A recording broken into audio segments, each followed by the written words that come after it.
What's going on, everyone? Legend and Molly coming at you from Busch Gardens Tampa Bay, where the park has reopened.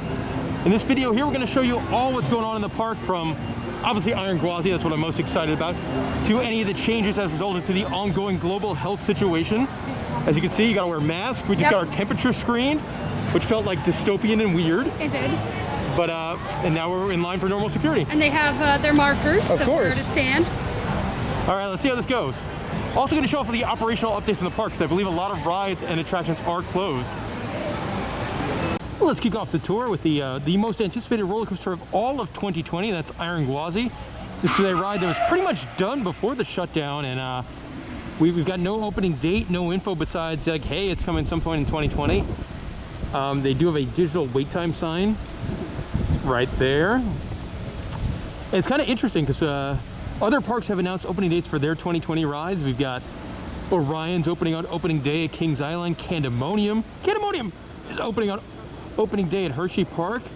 So kind of interesting. I can understand taking hey, maybe we don't want to open this until we don't have to limit attendance and stuff like that, but as a fan that bought an annual pass, it's kind of frustrating. Still can't wait for the ride. It's gonna be amazing. A little bit of Iron Gwazi progress over here. They do have a like a merchandise kiosk across from where the ride will exit. I imagine they'll probably use the old Gwazi gift shop as well, but maybe not. That's still boarded up, who knows? So maybe they'll just run the merch out of here.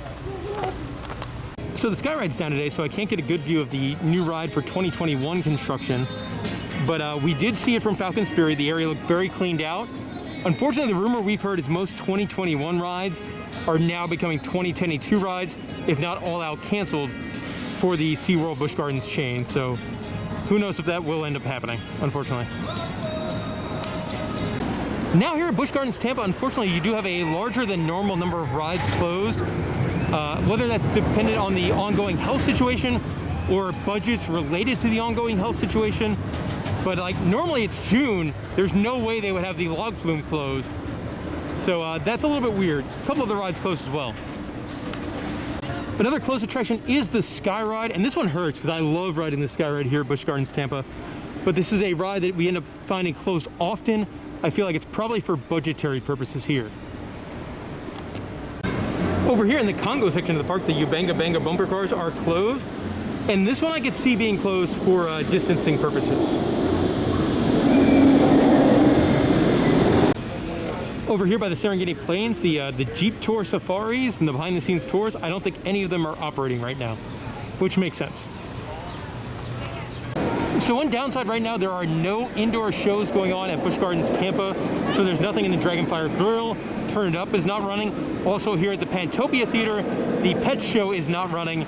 And unfortunately, the rumors are that the pet shows have been canceled chain-wide as a budget-cutting effort.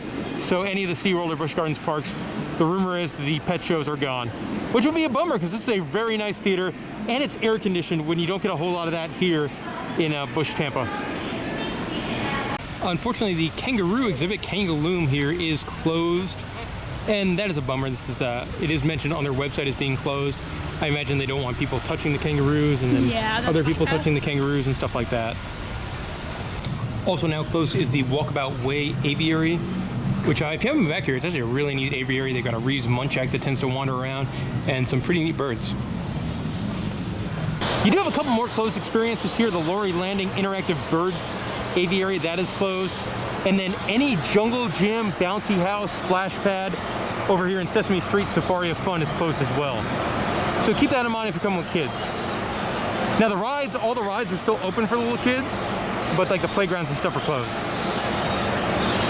Over here in the Jungala corner of the park, the Wild Surge is open, the animal exhibits are open, the splash pad is open, but the Treetop Trails playground is closed. Now, as you might expect, over here in the tiger enclosure in the Jungala area, while you can walk around and see the tigers, the pop-up experience is indeed closed.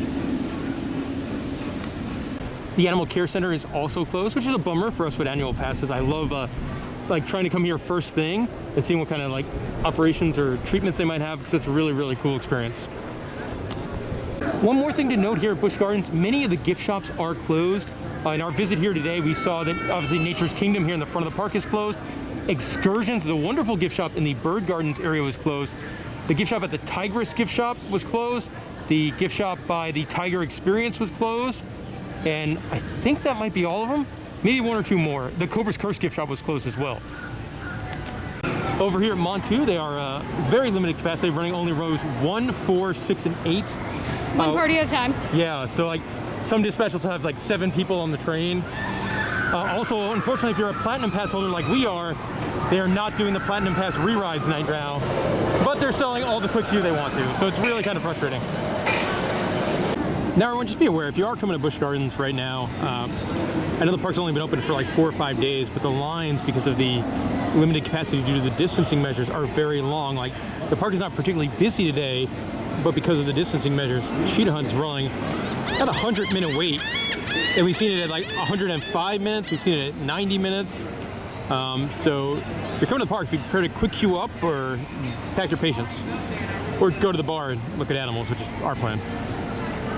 I'm not surprised that Tigress would have one of the longer waits in the park, but they are doing a better job with putting people on this ride. As on the train I'm watching now, looks like about 12 of the 18 seats are filled. So Sheeper is one of the better operated coasters here at Busch Gardens Tampa right now. They are running double stations in all rows, but they are spacing out parties in between the very, very large trains. Yes. I will say, if you're used to going to Busch Gardens and using the cubbies, they don't have the cubbies anymore. No. Those are you gone. You have to use the lockers. Yeah. So whether that's a health concern thing or a cash grab thing, that's kind of up to you. But Shikra, one of the shorter lines in the park. Here you got Kumba posting a 40-minute wait. Now this wait you see with these people here, that is actually the quick queue line.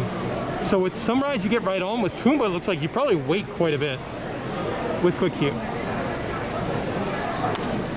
So a ride that did not get fixed during the quarantine period is the Phoenix, which has been closed for about 2 years now.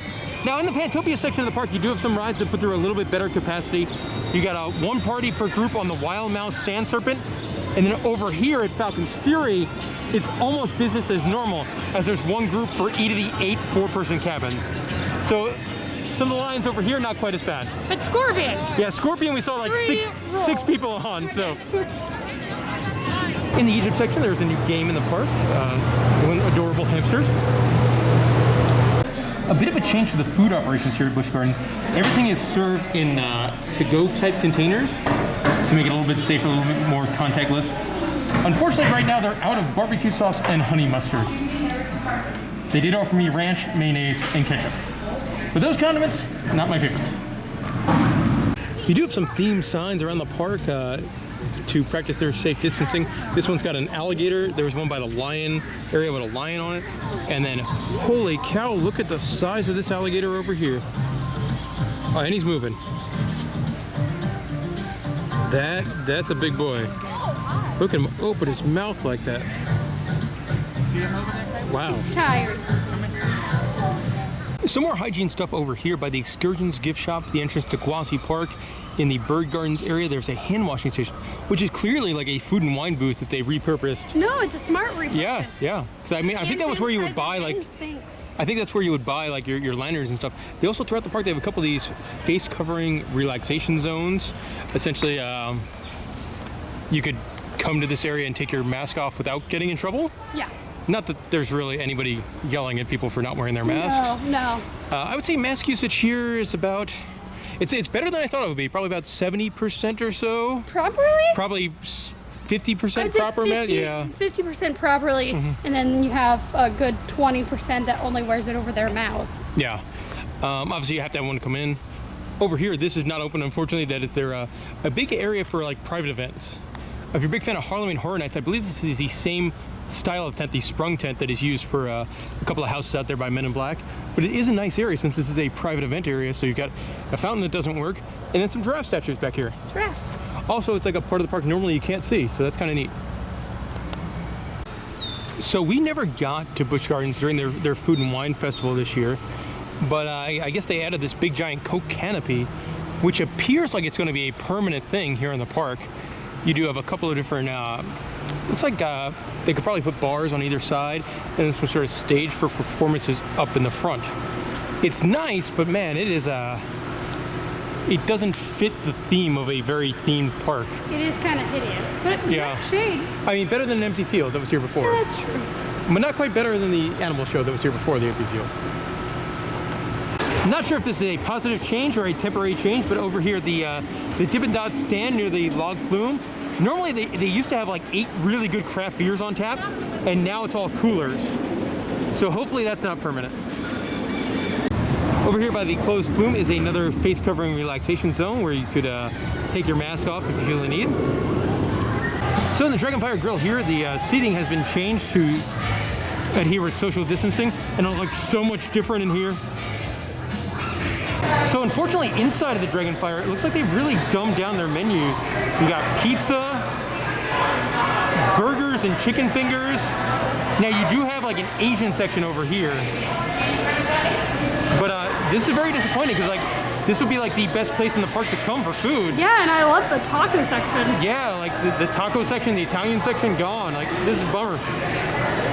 You do have an operational change here at the train where they are doing one-way rides. So if you board over in Stanleyville, you got to get off in Nairobi and vice versa. Inbound, we see our beautiful, wonderful, long-necked, reticulated giraffes. Males can go up to 18 feet. A male went into the group, and he's black with a white underbelly and long horns. And if he messes up, they kick him out of the group. However, they'll run to the water if being chased by predators, and they have a perfect heart-shaped nose and cute little halos. Fun gag over here. So you do have kind of an odd lineup of t-shirts now that the park is back open. I don't really know who would buy these t-shirts, but they are here. People who collect limited time stuff. I guess so. So as with any Busch Gardens exhibit day, cute animals are a big part of it. Starting with this sloth in a really weird pose on the ground here. Gonna show off some of the animal stuff we saw today. This guy is so cool. You never see them in that position. No. Or moving. That little face. Oh, I think it's time to climb. It is very, very slowly time to climb. And he is right here near the guest area too, so really awesome chance to see a sloth so close. Hey pal. Here's a gorgeous look at the zoo's African male lion, just posing. So when I saw this sign in the empty pond, I was expecting nothing to be in here. This is over in the bird gardens by the flamingos. But they have a whole bunch of turtles just hanging out. You can see them way better than normal. Yeah. And they're way more active than normal because they had their lettuce. So this is pretty neat as far as Busch Gardens stuff goes. We call it orangutan feeding time. So I'm right here at the glass next to the giant male orangutan as he's hanging out eating some apples. There he is. This is really neat. On a very warm Central Florida summer day, I cannot blame this tiger at all for hanging out by the waterfall in the river. It is a weird position for him to be in. Yeah. You never see him there. But do not blame him.